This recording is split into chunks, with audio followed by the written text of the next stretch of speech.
अज्ञानतिमिरान्धस्य ज्ञानाञ्जनशलाकया चक्षुरुन्मिलितं येन तस्मै श्रीगुरवे नमः।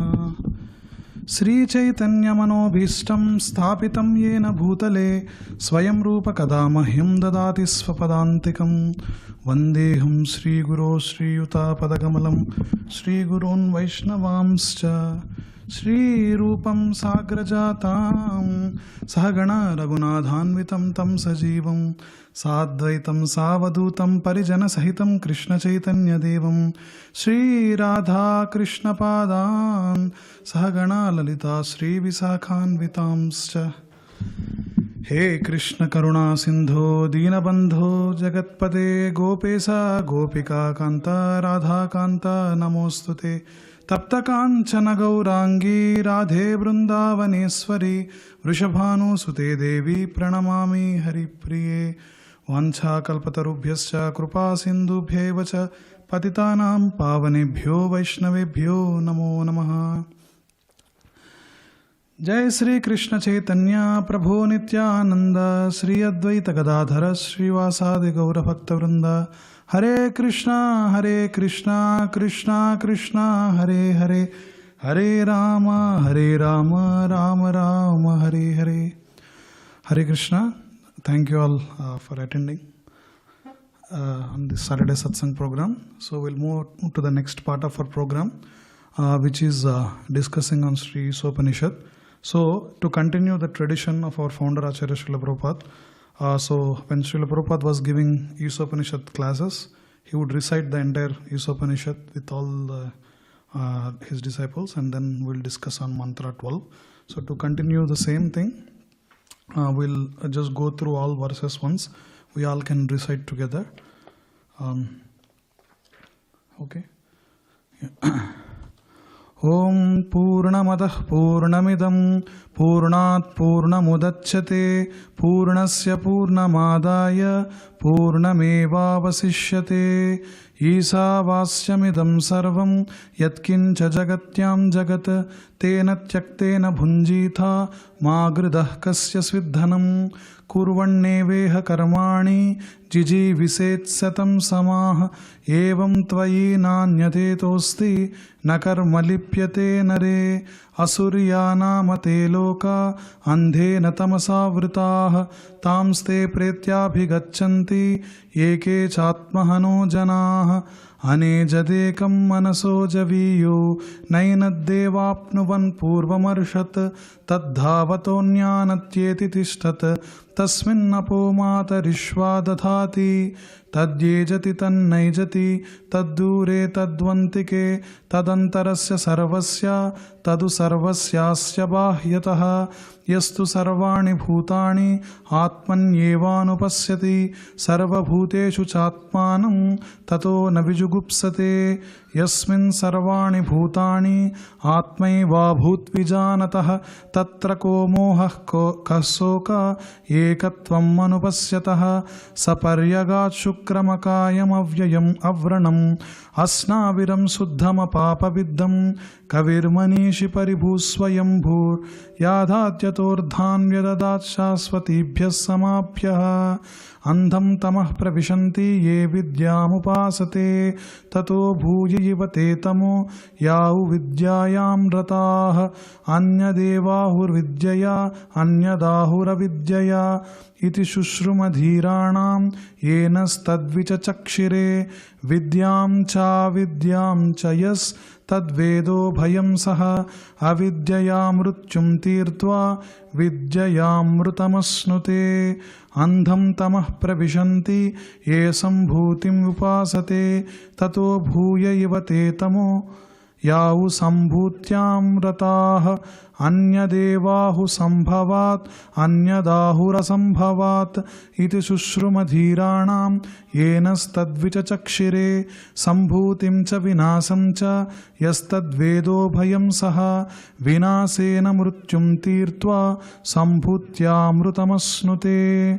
हिरण्मयेन पात्रेण सत्यस्यापि हितं मुखं तत्त्वं पूषन् अपावृणु सत्यधर्माय दृष्टये पूषण्ये कर्षे यमसूर्यप्राजापत्या व्यूहरश्मिन् समूहतेजो यत्ते रूपं कल्याणतमं तत्ते पश्यामि योऽसावसौ पुरुषः सोऽहमस्मि वायुरनिलम् अमृतम् अतेदं भस्मान्तं शरीरम् ॐ क्रतो स्मर कृतं स्मर क्रतो स्मर कृतं स्मर अग्नेन यसुपधाराये अस्मान् विश्वानि देवा वयुनानि विद्वान् युयोध्यस्मज्जुहुराणमेनो भूयिष्ठां ते नमभुक्तिं विधेम ॐ पूर्णमदः पूर्णमिदं पूर्णात् पूर्णमुदच्यते पूर्णस्य पूर्णमादाय पूर्णमेवावशिष्यते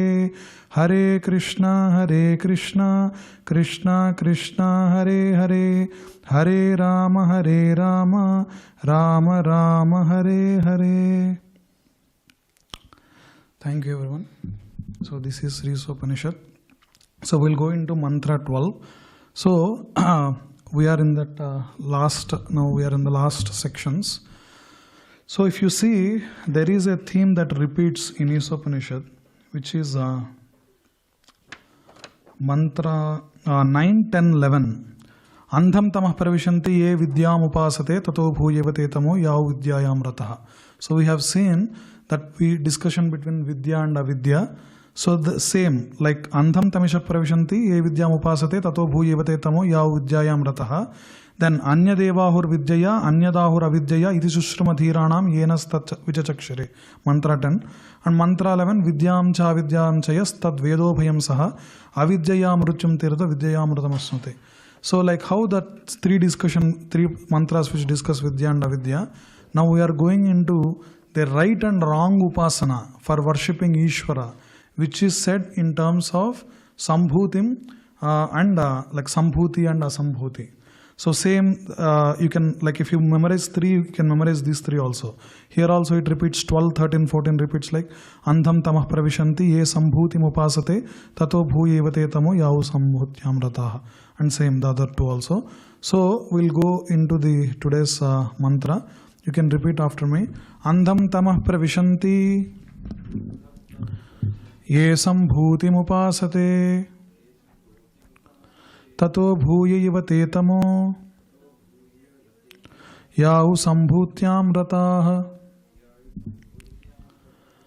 So the synonyms: andham, ignorance; tamaha, darkness; pravishanti, enter into; ye, those who; asambhutim, demigods; upasate, worship; tatah, than that; bhuyaha, still more; iva, like that; te, those; tamaha, darkness; ye, who; also; sambhutyam, in the absolute; rataha, engaged. So the translation by his doing a Srila Bhakti Swami Srila Prabhupada. Those who are engaged in the worship of demigods enter into darkest region of ignorance, and still more so do the worshippers of the impersonal absolute.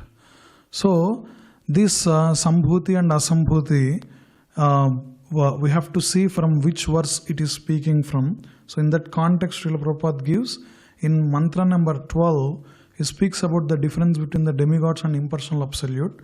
And in the 13th mantra, we speak about anything other than Supreme Personality of Godhead, what asambhuti is. And sambhuti is in terms of what in relation to Supreme Personality of Godhead. And in the 14th mantra, we see asambhuti in perspective of what is the knowledge of matter, and sambhuti is in the knowledge of Supreme Personality of Godhead. So we'll see. So andham tamah pravishanti ye sambhutim upasate. Devata worshippers enter the planets of devatas that are in the darkness of ignorance, which is material universe. So there is, like here it is divided into like the material universe, which consists of all the 14 planetary systems and other lokas, and like the spiritual world, and anything which is comprising of this material world is referred to as this like the darkness or ignorance. So tato bhuya yivate tamo yahu sambhutyam rataha. So the worshippers of impersonal absolute enter an even deeper state of darkness. So here Asambhuti refers to who have no independent existence, who are like demigods and devatas, whose existence depends on the Supreme Personality of Godhead.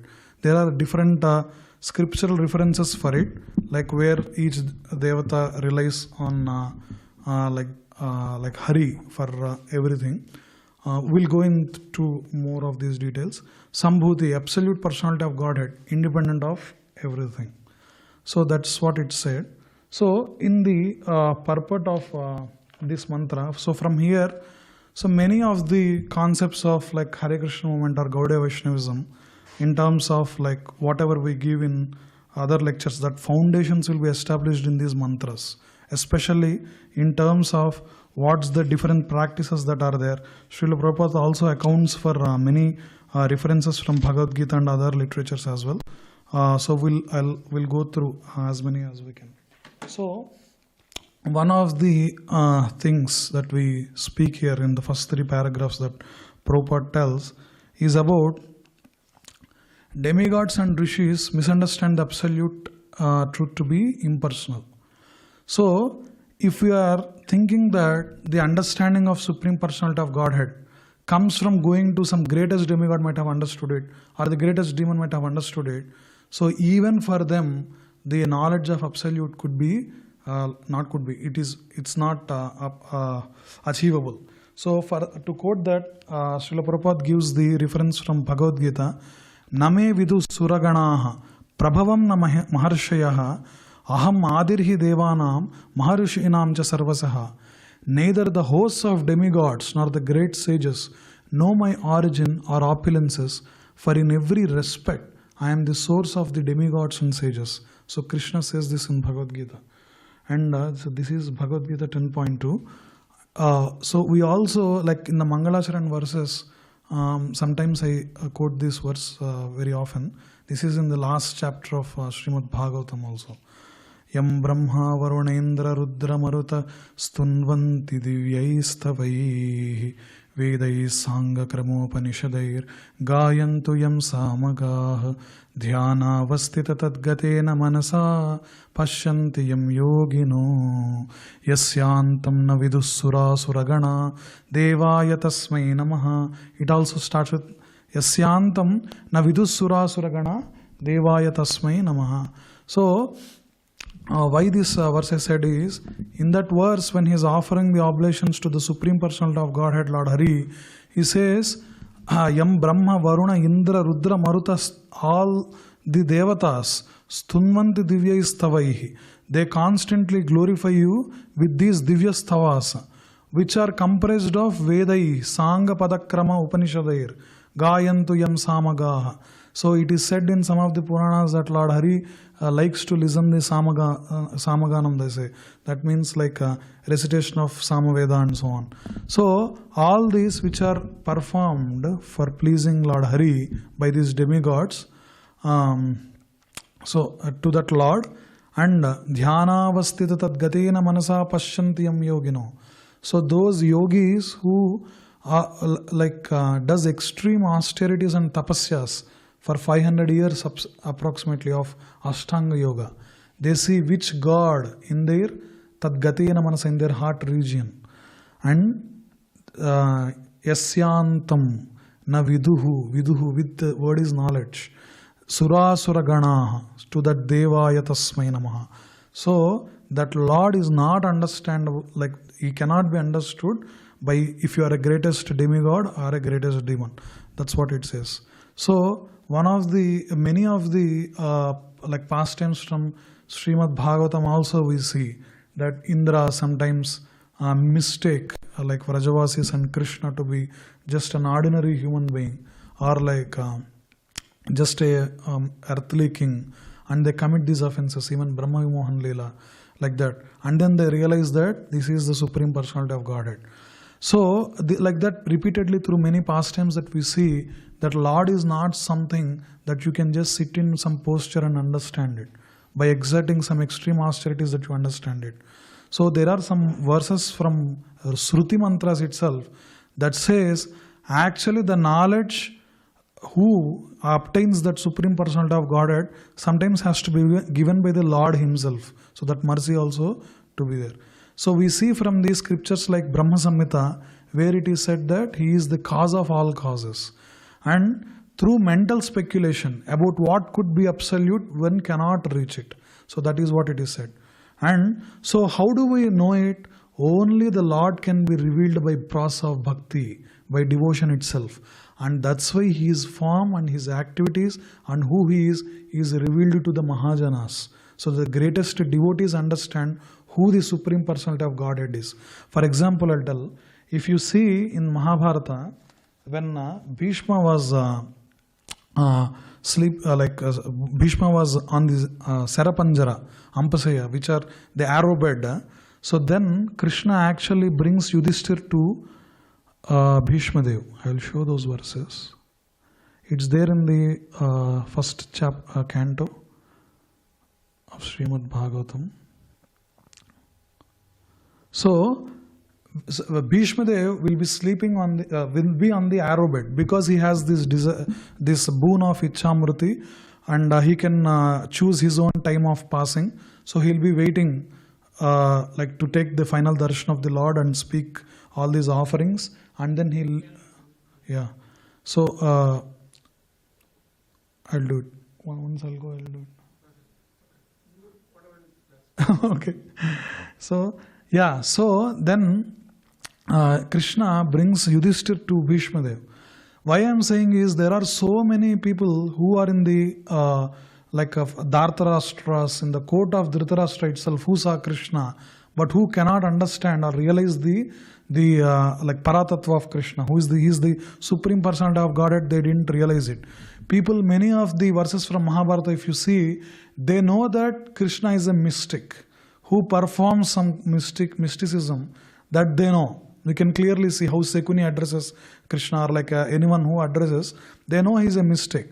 But this understanding that Supreme Personality of Godhead is none other than Krishna, that is only only very few devotees who are very dear to Krishna, and also who are pure devotees, Mahajanas only will witness. In that, Bhishma Dev is one. So see the verse I will show, because it will be more effective here.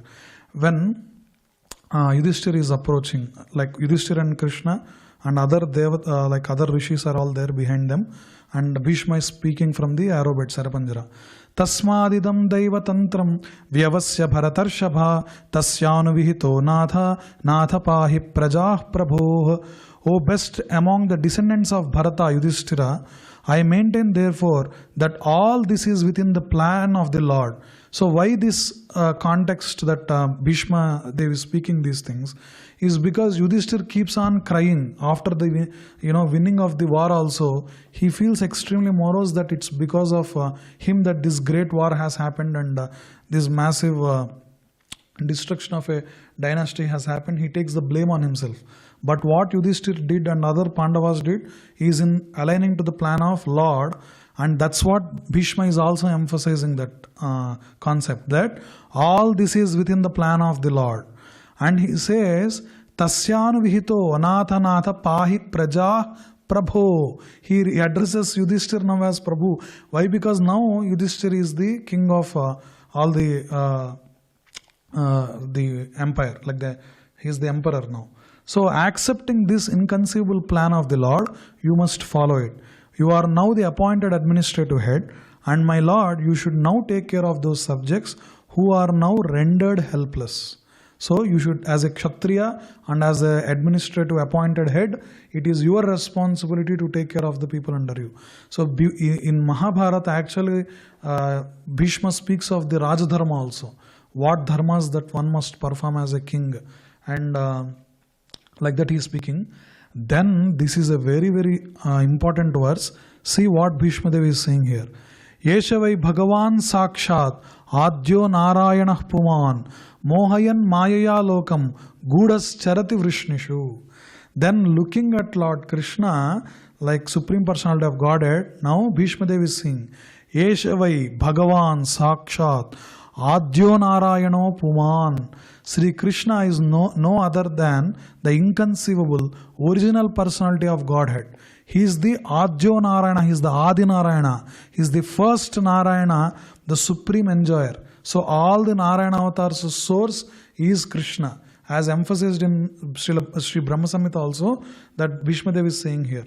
And Mohayan, Mayaya Lokam, by bewildering or like by putting all these like loka into this by his Maya, Gudas Charat Vrishnishu, he is secretly, Gudas means secretly, who is inconceivable. He is Charati, he is going, who is bewildering us with his self-created energy. He is moving amongst the descendants of King Vrishni, just like one of us. So that is the state of like great Mahajanas, who knows that Krishna is the Supreme Personality of Godhead. And then he says, Asyanubhavam Bhagavan Veda Guhyatamam Sivaha Devarshi Naradaha Sakshat Bhagavan Kapilon Rupa. So he is saying Asya Anubhavam, so of him glories. So what he says is Veda Guhyatamam. So this secret is known by who? Sivaha, by Lord Shiva, Devarshi Naradaha, Sakshat Bhagavan Kapilon Rupaha. So this secret, Lord Shiva, Narada, the sage among the demigods, and Kapila, the incarnation of Godhead, all know confidentially, very confidentially, about his glories through his direct contact. So like that he goes and he gives the Bhishma Stuti. So, yeah. So this position of the Lord and the education of that Lord, that where that Supreme Personality of Godhead, that Krishna, that his transcendental position of his is revealed to his pure devotees. So that is why Srila Prabhupada emphasizes that there should be compulsory 5 things in every Hare Krishna temple. That is Krishna Siksha, Krishna Prasad, Krishna Darshan, Krishna Naam, and Krishna Seva. So these to be a function of every temple, that one must know the glories and the pastimes of the Lord, and also like what is the right Vidya and Avidya, as we saw in the last 3 mantras. So that's why every temple like of us also we have these classes and all, which speaks about the qualities of the Lord. So and so about the impersonalists and the path to understanding we'll see. So this is some heavy verses that are there. So the next paragraph, Srila Prabhupada speaks about demigod worshippers.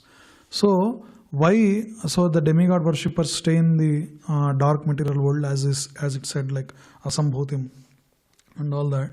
So why this distinction is very like emphasized in this discussion is, so in Bhagavad Gita, so Krishna says, so the story to understand what's the demigod worship in like given in the Vedic literature.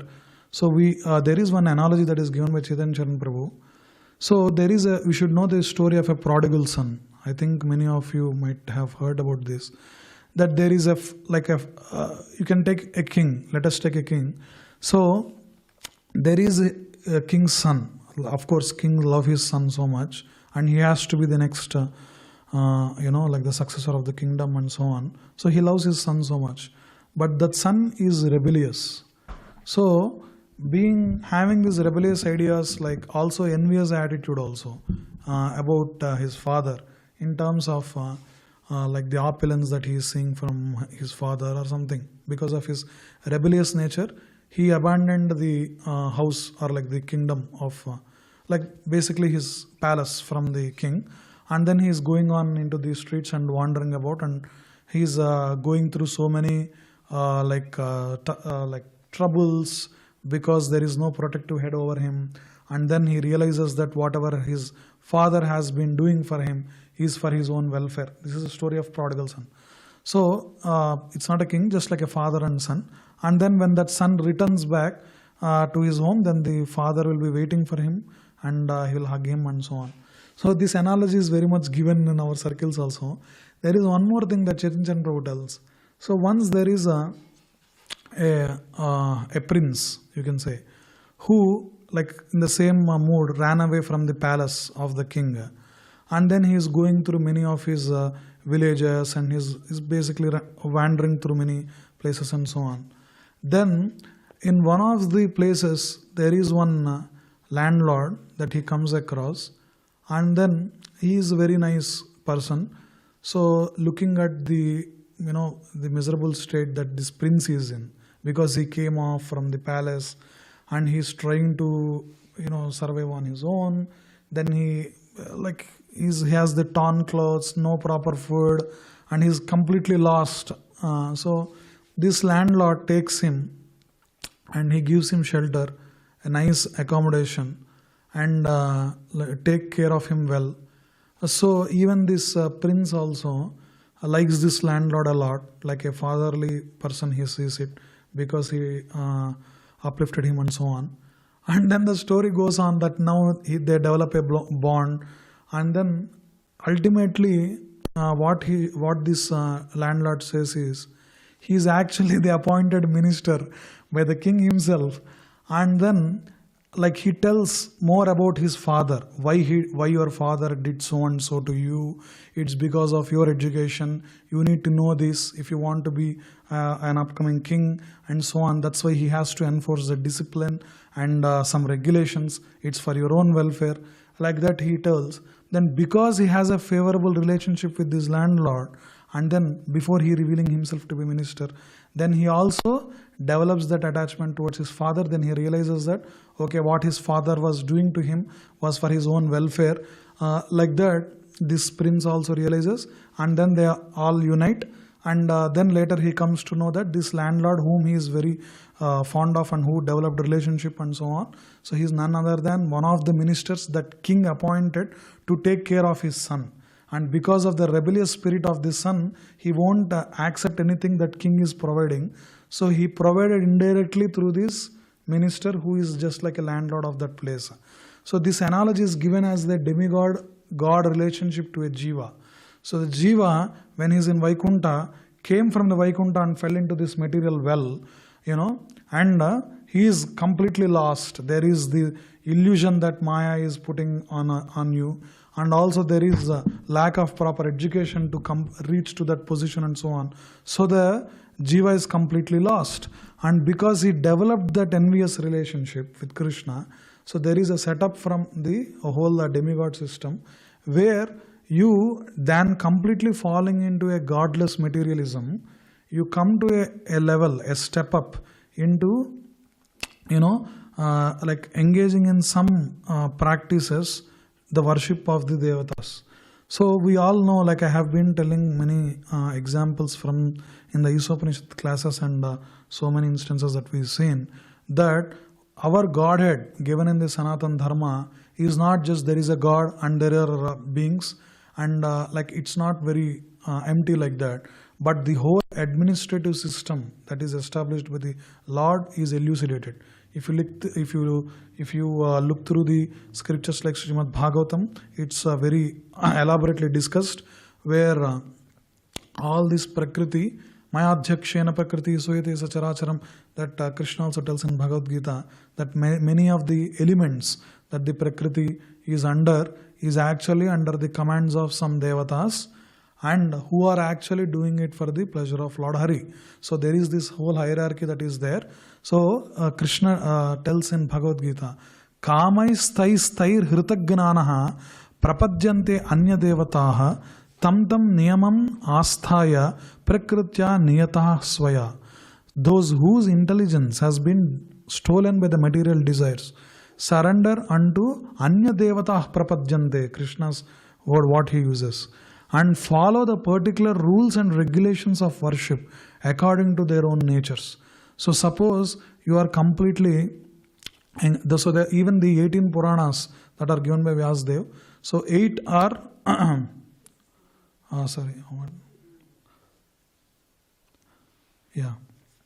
So of the 18 Puranas, 6 are the Sattvika Puranas, and 6 are Rajasic Puranas, and 6 are of the Tamo Gunic Puranas.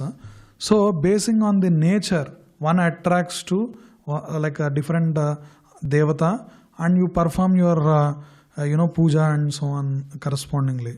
And slowly they realize that there is more to than just leading a material life, and come to a step up. But here Krishna is saying the reason why we do that is because their intelligence has been stolen by the material desires. So that's how many of the motivation of the people that go to the Anya Devata lies in. So like that, he gives in the next verse. So this is the 70.20, the first verse, Bhagavad Gita. The next verse is Bhagavad Gita 7.20 and this is 7.23. Antavattu phalam tesham tad bhavat alpamedhasam devan deva yajo yanti madbhakta yanti mamapi. Men of small intelligence worship the demigods and their fruits are limited and temporary. Those who worship the demigods go to planets of the demigods, but my devotees ultimately reach my supreme planet. Abrahma Bhuvana Loka, this is 8.16. Abrahma Bhuvana Loka Punaravritino Arjuna Mamupetyatu Kaunteya Punarjanma na vidyate. So from the highest planet in the material world down to the lowest, all are the places of misery wherein repeated birth and death take place. But one who attains to my abode, O son of Kunti, never takes birth again. So here when we speak about demigod worship, so many people thinks that this is some sectarianism, like saying that only one God is supreme or so on. But no, these are actually the words of Supreme Personality of Godhead Krishna in Bhagavad Gita himself. So then how do we understand, like from the example of the king and the prince, we can see what is the relationship of that conditioned soul is. And also, if like many of the puja and part that we do, as part of the tradition and culture, you have to, like if you are having any questions about this, one has to ask, why am I doing what am I doing? It's the same with Krishna consciousness also. So everything that we do has some reason that is given from the Shastras, or even the way we wear dhoti kurta, like how it reflects our consciousness, and the way we like chant, we do whatever the offerings that we do. So everything has a reason. So like similar to that, even the demigod worshippers, we say this like material desires is what they are pulling many of the worshippers and so on. So there is one, actually there is one answer given by Srila Prabhupada in, like Giriraj Maharaj tells us in his lectures, that there is a difference between puja and bhakti. So puja is something that you do expecting that some good or something happen to you, some welfare will happen to you. Like that's the motive in what you are performing puja. And when we say demigod worshippers, all the kratus that we do to please the demigods as well, like any kratus that we do. So like doing some specific vratam, so that some specific purpose in mind we have. Okay, I'm entering into this, so let me do this. So all the overall well-being that we are doing are motivated by some material motives. So demigod, like, so still it falls under the umbrella of Sanatana Dharma, and these are also some of the procedures are sanctioned by some Puranas or so on. But these are for like godless materialists who then completely living with I-centeredness to come to the understanding that it's not, the world is not revolving around me, and then running after the material desires frustrate you out. So there are some procedure that is said that okay, whatever you are getting, like just do offer to some devata that you like connected to or so on. So this most of the demigod worship is centered around that motives, basically to take care of my well-being or so on. So that is the puja that we do. Bhakti is something we do with love. So there is a chart, I didn't put it in the slides because I thought like there is so much subject matter that we should discuss. I didn't put. So the thing is, there are many of the worships even in the Vishnu or like Narayana worships also, which are done in the motive of wealth itself, like to get wealth or material motives itself. See, yes, there should be some balance of some material like desires satisfying that we should have, because we have to live in the world, and to take care of that, like I'm not saying to completely leave and run to the forest is not what prescribed by the Shastras, but this multi-branched way of approaching will not lead you to the higher purpose, which is to like break the material cycle and go to the spiritual world. Like how you can understand that is, if like it is said in one of the Vedic scriptures that at the time of death, which is actually a test one has, you will experience the bite, the pain of 40,000 scorpions, biting at like one point on the skin. How much pain one experiences, that much pain one experiences while the soul is being detached from the body. And imagine how much focus you should have to have your thoughts under control. Like if you have to go to Vaikuntha at the time of death, you need to remember of Lord Hari. You need to think of him. Then you will reach to the spiritual world. But if you are engaging in the religiosity, which is not focused, which is not, your life is not centered around one point attention towards Lord Hari, then it's very it's very difficult for you to get that at the time of death. So even our energy will be very diffused. So we have to always take one path and be fixated on that path. And what that path is, we know from the teachings, to chant the name of Lord Hari is what given in the as the Kali Yuga Dharma. So this is the section that it speaks about it. And there is another section that Srila Prabhupada speaks about impersonalism also, because we are teaching about discussing about Sambhuti and Asambhuti. So impersonalism. So this impersonalists also, there is a lot of discussion in the teachings from Gaudiya Vaishnavas as we are hearing, especially from Srila Prabhupada and any school of thought under Vaishnavism. So the impersonalists are also divided into Mayavadis and Brahmavadis. So Brahmavadis also are kind of impersonalists, but they are not offensive towards God. You can think of like those who they don't come across the process of bhakti, or those who don't have the knowledge but they are sincere in their practice and are centered around Paramatma aspect of the God. The example that of Brahmavadis you can think of is Brahma Kumaras. The 4 Kumaras of Brahma, like Sanat Kumara, all these. So these 4 Kumaras who are like the age of boys, they will not grow in age. That's the boon they ask Brahma. So they are Brahmavadis at the beginning.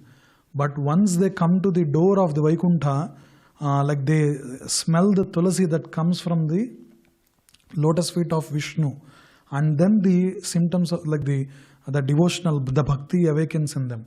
Tasya Ravinda Nayanasya Padaravinda Kinjal Kamishra Tulasi Makaranda Vayu Antargatasva Vivarena Chakaratesham Sankshobhamakshara Jusham Apichitta Tanvoh. In Bhagavatam this verse comes.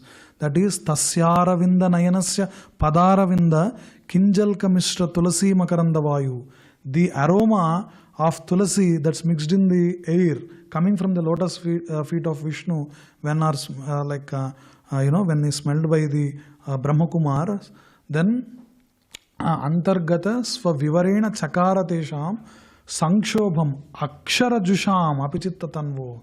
So their understanding of Akshara Jusham, thinking about impersonal Brahman, is at once removed, and then the symptoms of bhakti is awakened in them. So bhakti Sanjayate Bhakti. So bhakti is awakened by bhakti only. That's why you have to constantly engage in the devotional activities in the association of devotees. That's when the bhakti will awaken. So the Mayavadis are something which are offensive to the God. We will go. So when we say Mayavadis, it's like a one term which describes so many types. So many people don't know in what context is Mayavadi word is being used. So we will go through what is that understanding very briefly in the next some 7-8 minutes about the understanding of this. So impersonal. So then you might ask, so is the impersonalism not mentioned in the Vedas itself or the Vedic literatures itself? So actually you can see that some of the sections of Upanishads are indirect way of approaching to the Lord. You don't see the direct way of saying.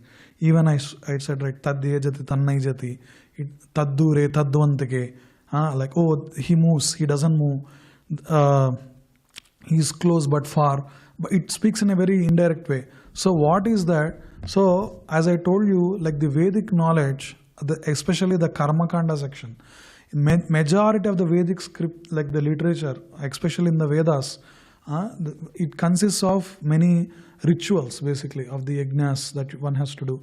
Even the Rigveda, it begins with Agni Samhita, Agnimi Le Purohitam. It starts with many mantras, how to do perform yajna and so on. So these are, as I told, rather than the jivas completely going into the godless materialism, it actually brings some religiosity. So that is a religious materialism. That is, when you perform these yajnas, you get like all the environment is taken care of. So your grains or the food or other things that are necessary for your life are taken care of. That is said by this Karmakanda section. Then, so it is not all what it speaks. So there are these sections of Upanishads which Vyasadeva, that's why, took out as an excerpts and gave these as 108 Upanishads, out of which the top 12 are the principal Upanishads. So these are actually an impersonalism which is just a transitional way from godless materialism to bhakti. So this is a transitional way of presenting the knowledge. So then rather than now the Vedic Brahmanas or so on, who are constantly engaged in these Vedic rituals, then might think about this point. Okay, we are offering all these offerings to some demigods who are giving us grains and some other well-beings. So what is this cycle? What is the cause of this cycle? Who is like enforcing these rules and laws? So these questions to answer, a transitional way of impersonalism is introduced in the Upanishads, and then it should ultimately culminate in Bhakti, where the Supreme Personality of Godhead's forms, activities, qualities, pastimes are in detail discussed. So that is the literatures like Srimad Bhagavatam and Bhagavad Gita.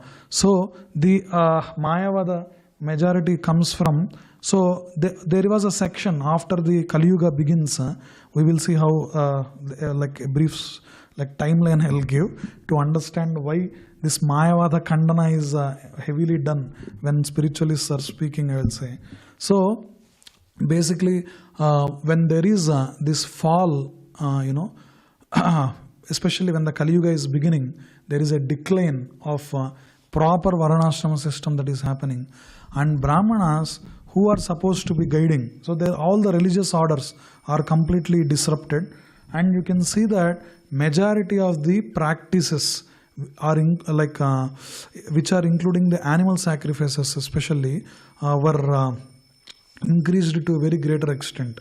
So instead of being just one tiny section of what the Vedic knowledge is saying, this has become the center of all the activities that are going on.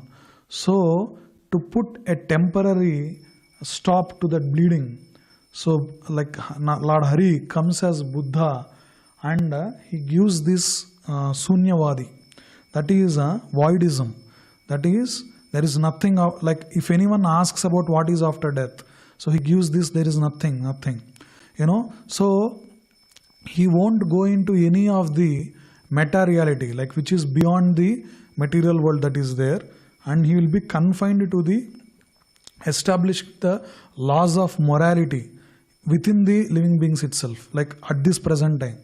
That's why they don't quote anything about God. So many people think Buddhist philosophy is atheistic. It is not atheistic, it's non-theistic. Buddha doesn't discuss about any God or anything beyond the material world. So there are afterwards, so this is, as I told, to put a temporary stop, that's why they reject Vedas. So there is a lot of discussion on that were given by like these philosophers after Buddha, where they teach only ahimsa paramo dharma. Anything which speaks about violence or any scripture which speaks about animal sacrifice or any of the kratus that we do, he put a full stop to all those. Like just stop it. Don't reject those. Just be kind to everyone. Like this mundane, like morality he tried to establish, which was important for that time. And that's why, because of its very universal applicability of morality, you can say. So Buddhism was very much flourished throughout the India. So then what happened was, the side effects of it is, yes, for completely getting distracted and losing your own path. Yes, it put a temporary stop, but without understanding the transcendence, without going to the transcendental morality, which is parodharma, how long can you sustain on that morality clause? So that's incomplete. So again, to re-establish, all the Vedic importance, Shankaracharya has come and given the Advaita Siddhanta. So the reason why Shankara gives Advaita Siddhanta, actually in one of the verse of, I think Padma Puran, this actually is there, where Shiva actually tells to Parvati that I go as one of the, a Brahmana boy, like Shankaracharya, and I distribute this Mayavada philosophy, like that it comes, that Sanskrit verse is there, some other time I'll discuss.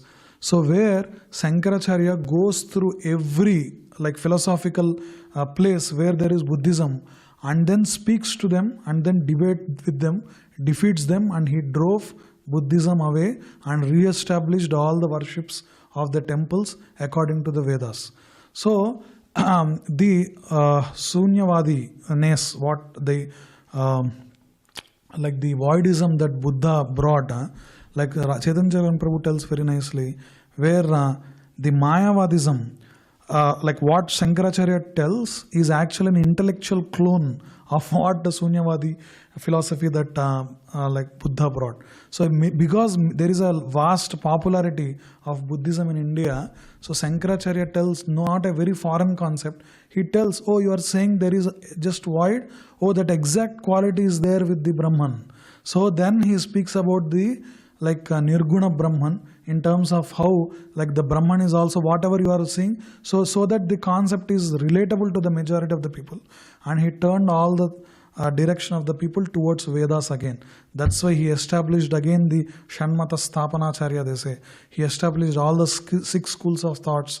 Then again he wrote so many glorifications for the local temples to follow, to worship the Devatas and so on. And he established this way of worshipping gods and so on. So basically again Vedas are restored by Shiva himself coming as Shankaracharya.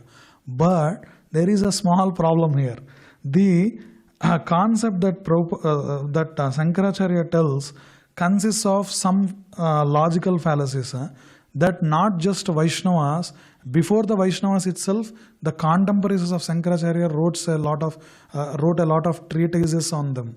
Like Bhaskaracharya, there are a lot of saints who wrote that, okay, you are saying Brahman is all in all, then you are saying all the Brahma, Vishnu, Maheshwara are the gods who are touched by some illusion. Then where the illusion is coming from? So that concept that Mayavadis don't speak. When Shankaracharya says about Brahma Satyam, Jagan Midhya, so where Midhya is coming from? There are so many things, even the Rajju Sarpa Nyaya, that the example of rope and snake, even Ramanujacharya gives a detailed thing. We'll see in some other class what they are. So after that, because the impersonalism through Advaita is growing a lot, then Ramanujacharya gives the school of thought of Visishta Advaita. Since Advaita now is very famous from Shankaracharya's advent, so again to be relatable to that community, he gives very close understanding of Advaita, but saying from the Vishnu Purana, he quotes that all that is good, but these are all the Devatas and everyone are coming from the different limbs of Lord Hari. And he gives the Visishta Advaita about Jiva, Paramatma and Prakriti discussion he gives. And Madhvacharya gives another extreme. Again he brings this in balance. And Madhvacharya gives extreme Dvaita Siddhanta, which is like, okay, there is Jiva and Paramatma. These are very different. So he emphasizes on the difference of the soul and the super soul. So that's why Dvaita too, he always Madhvacharya catches too. So Madhva Siddhanta is again this extreme where they say it's completely different. So then Chaitanya Mahaprabhu comes and gives the Achintya Bhejya Bhejya Tattva to reconcile the entire knowledge of the Vedic understanding, because majority of the teachings of Madhvacharya, when you are emphasizing on the difference of the Jiva and Paramatma a lot, then do you reject a majority of the impersonal teachings that consists of Upanishads or Vedic scriptures that consists of a whole section has to be rejected completely. So, but there is an understanding where everything can be like reconciled, and that is given in Achintya Vedya Vedya Tattva by Sri Chaitanya Mahaprabhu, where he gives that qualitatively, like Satchidananda Rupa, how Hari, like how Supreme Personal of Godhead is there, the same composition is that of a Jivas as well. So that is but in quantity they are different. We are Anu, he is Vibhu. And so there is Bheda, there is Abheda, and there is that inconceivableness which explains everything.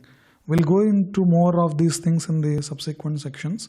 So like that, this whole understanding of Lord and rendering loving devotional service of the Lord is actually a big, a pipeline coming from Vedas to Upanishads to that of Puranic literatures to that of what Achintya Vedya Vedya Tattva is. So taking only one aspect of it, we can't give that everything is all in all. And so basically the conclusion of this section is the Upanishads are the stepping stones in Vedic master plan, and the impersonalists are right in terms of differentiating that there is something beyond the matter that is present, and giving to that understanding or encouraging individuals to think in that understanding beyond the matter is correct. But where they go wrong is thinking that the impersonal understanding of the Lord is all in all, that only that impersonal existence of Brahman is only there, and only that is the Param Tattva is where they go wrong, because there are the Ananda aspect in Satchidananda, the bliss aspect, you won't get an impersonal realization. So you might get the temporary relief from the material world, but for the Ananda, for the Ananda aspect, there should be a reciprocation from two, like from the Jiva and Paramatma. So that it is said. And there is modern Mayavada which is said, which consists of a dangerous hodgepodge khichdi that is said.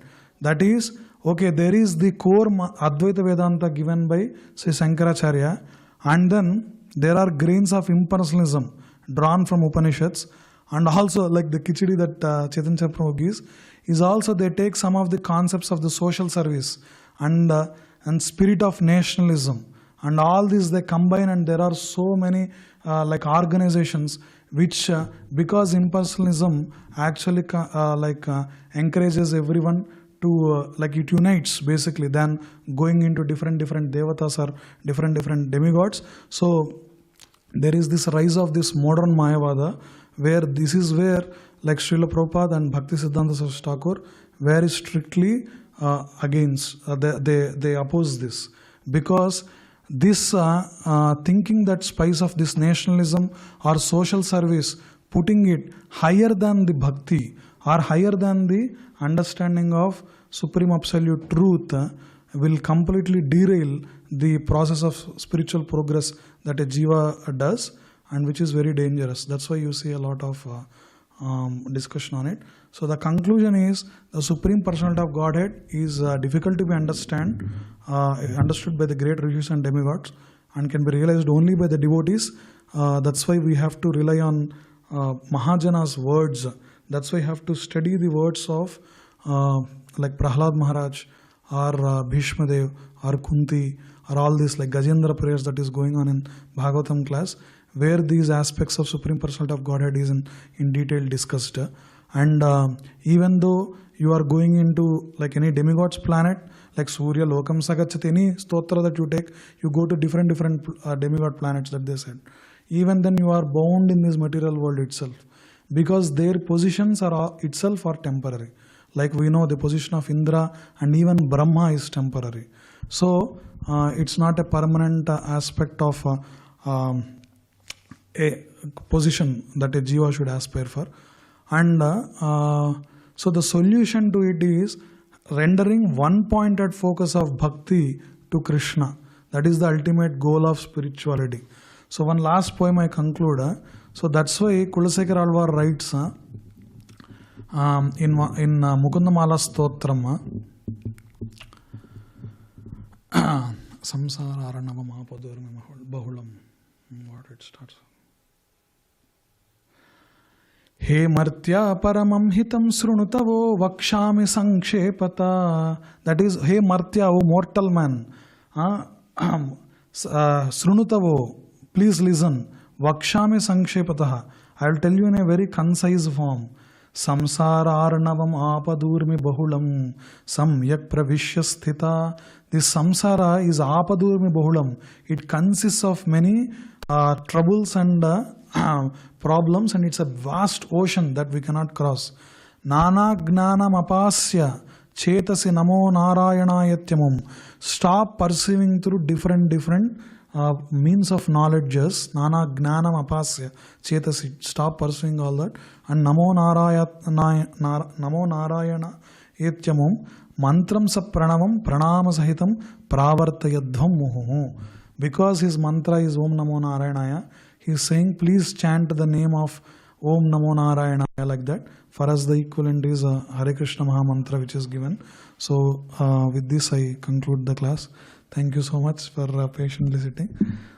Any doubts or any comments, you can approach me. Thank you so much. Srila Prabhupada ki Jai. Welcome.